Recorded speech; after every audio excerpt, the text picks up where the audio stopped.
What's going on YouTube? Back to another video. If your day's not going good, I hope tomorrow is better. Now subscribe, click the subscribe button and notification bell. First subscribe. Thank you for your loyalty. In this video, like I said, new year, we're talking about a lot more business etiquette stuff when it comes to being a photographer, because I feel like we've grown as a community. I know there's still gonna be a lot of beginners that are tapping in with me, but there's also a lot of people that have been watching me since, 2023.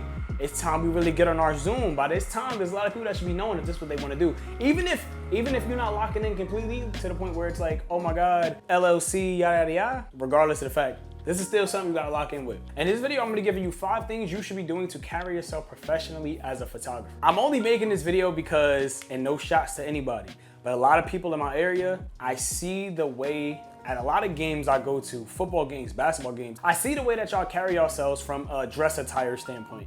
Now, I could have just made this entire video about dress attire, but I decided, hey, why don't I just give a full breakdown on how to carry yourself professionally. Now, there are a couple more things, but I didn't want this video to be too long, so let's just jump right into the first thing.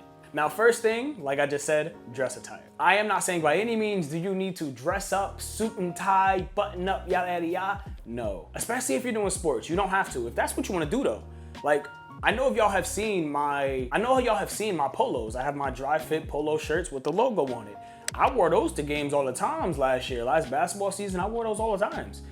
And I rocked with it. I would put on some jeans and just throw that on, and then boom, that was it, right? When I say dressing professionally though, nothing crazy, nothing out of the ordinary, because that's not what you shouldn't be trying to draw attention to yourself as a photographer. You should be wanting to look as sleek and as simple as possible while at the same time repping your brand, right? So if you are a photographer, you want people, and I learned this probably like getting into my first year of doing this, you want to start to rep your logo. And at this point, hopefully you do have a logo. If you don't, work on making one. And you want to start wearing that. So people know and recognize that logo, like, oh, this is who you are. This is your brand. This is your business. You want to start to do stuff like that. So you see me, I got the hat on, I got the logo on my shirt. And that's usually what I'm doing. I usually got either one or the other, or just the combination of the two, or I got my hoodies, or you know what I'm saying? Like, that's just how I work. So when I say dress professionally, when it comes to sports, bro, black jeans, shirt, t-shirt, simple. That basketball game, you're indoor, you ain't gotta worry about a hoodie and nothing like that, simple. Now, you going to games, and bro, I've been here. I'm gonna be throwing up mad B-roll, exposing myself, because I've been here before. So this isn't me throwing any shots. I'm just trying to say from a standpoint of dressing professionally, because following these tips, even just dressing better and carrying yourself better in terms of a physical standpoint, you're gonna gain more clients. I'm trying to tell you, bro, you're going to gain more clients because you look professional. It makes people want to work with you, right? So pulling up to games in Crocs, sweats, and a ski mask, or whatever the case may be, bro, feel me? If you just tank top, sweats, Crocs, slides, whatever the case may be, and you just looking like the average person with a camera, it's just like, who is this? It just looks like, and it doesn't show. Now, when you popping out and you got your brand on you, you're repping your brand, you're repping your company, now you look professional, you look a little different, you stand out, because it's like, okay, this person takes himself serious. And that's the vibe you always want to go for. Another thing in terms of colors don't really show professionalism, I guess. I mean, it's not that big of a deal, but I would just say wear more neutral colors than anything. And then in terms of just pants, like, you do not have to wear dress pants, but you do want to wear, if you are going to wear jeans, try to stick to black jeans, just something, or black cargos, or just cargo pants. Try not to pop out with the ripped jeans and the skinny jeans and the tight jeans. Like, you don't, because that still gives a certain look. Don't be sagging and doing, you know what I'm saying? Don't be doing none of that when you're coming to these places, because let's just say a coach sees you at one of these games. They're not gonna approach you because of the way you look. I promise you, they're not gonna approach you because of the way you look, because it's a factor, I'm trying to tell you. Next up on the list, we have punctuality. When it comes to sports, I feel like everybody should know this. There's no way you're late to a sports game. I mean, you're showing up for warm-up, so you should be there before the game regardless. So like, that's not even a big thing. But in terms of if you're shooting for events, if you're doing a media day, a studio shoot, like for a model or something like that, or a birthday shoot, you know what I'm saying? Show up at least 15 minutes early. Now, I understand your time is your time, but you also want to show up early to account for anything. Parking alone could make you late, because on time is late. If you're showing up in your GPS, you gotta be somewhere at 4, and your GPS is telling you you are arriving at 4, you're late. Because at that point, you still gotta park. You still gotta get out and walk in. You're late. So you want to do your best to always try to arrive at places at least 15 minutes early.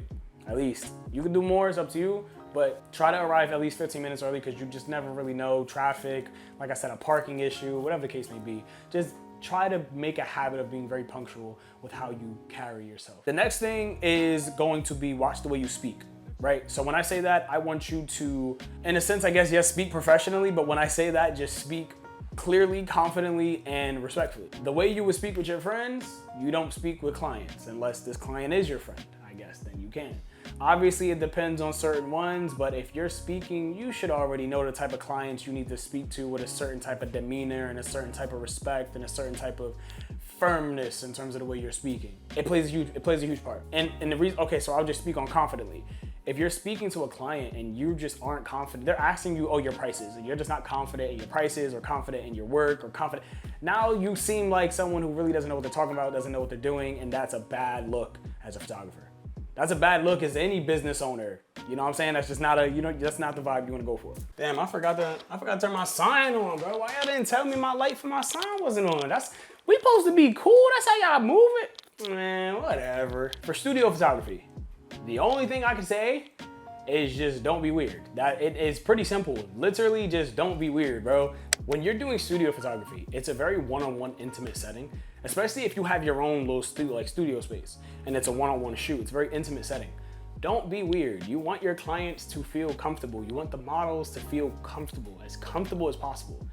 And you need to go out of your way to make sure that they are, especially from a guy to, like, from a male to female standpoint. You know what I'm saying? Because photographers got this rep of being weirdos. Don't be a weirdo.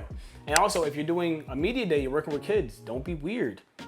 You feel me? Don't be weird. You just want to keep everything professional with all your clients that you're working with and allow your clients to be as comfortable as possible. For the last thing on this list, communication. You want your communication skills to be on 100 as best as they can, because I understand you have a life and you need sleep and stuff like that, but you want to communicate with your clients as best as you possibly can. You want to be responding to them in a timely manner. You want to make sure that you're just communicating with them in terms of the process of, like, the editing process. So, let's just say you told them it'll take a week turnaround time, but something came up. Let them know, hey, it's going to be an extra day or two because of this, and that. As long as you're communicating it with them, this is what I mean by communication skills. Another thing that you definitely want to do when they book a shoot, day before or the day of, follow-ups. Hey, is everything okay? Everything is good with this, yada, yada, yada. Okay, let me know when you're let me know if they're coming to you, let me know when you're this distance away. If you're coming to them, okay, I'll be arriving at this time. If you are gonna be late, make sure you're letting them know in advance. Hey, I apologize, I'm gonna be late, I'll be arriving at this time. Even after shoot, you wanna do some follow-ups, making sure everything is okay with the shoot, making sure they're okay with the photos. And if they aren't, here's a little extra sauce. If they aren't, you do want to kind of have some leeway. So if they aren't fine with their edits or whatever the case may be, just try to do what you can to make things right with the client. Now, there is a fine line because sometimes if you feel as though they're trying to take advantage, know your worth. Know your worth, kings and queens. Know your worth. Don't let nobody take advantage of you, because some people will try. Don't let nobody take advantage of you. But try your best to always satisfy your clients, because you want them to come back and you want them to recommend other people to you. I ain't gonna lie, I feel like that good right there, boy. I ain't gonna lie, I feel like we did that. We did that. We did that. I'm sorry. Last little quick tip, bro. It kind of relates back to the dressing stuff. It's not that hard to get your logos put on some type of attire. Go right on Teespring. The website that I use for my merch, go on Teespring and you can make yourself your own merch. Or just go to, like, I don't know, a printing store. But you'd have to find clothes. Maybe they got the clothes in the printing store. Just print, bro, hoodie, hat even is, I would say do the hat through Teespring. It's pretty simple. These are actually fire. Just something. You don't have to do a full shirt and stuff like that. A hat is a whole lot simpler. And just put a hat on for all your shoots. Just go get some stuff printed out. And if you don't have a logo, get on your Zoom, make a logo. If anybody's gonna ask, I got mine through Fiverr. There we go. I didn't make my logo. I went through Fiverr. I told the person this type of stuff I wanted, and they made my logo. Real simple. Yada, yada, yada. Shout out to Fiverr and the person that made my logo. Word. Thank y'all so much for watching this video. Once again, Happy New Year's. I don't know what time this is coming out, but Happy New Year's. And other than that, thank y'all for everything. Don't forget to check out the merch link in the description down below. Don't forget to check out the preset link in the description down below. Don't forget to stay professional. Y'all can't even see that, I'm sorry. Don't forget to stay professional and creative. Alright. It was dust. I'll see you on the next one. Peace.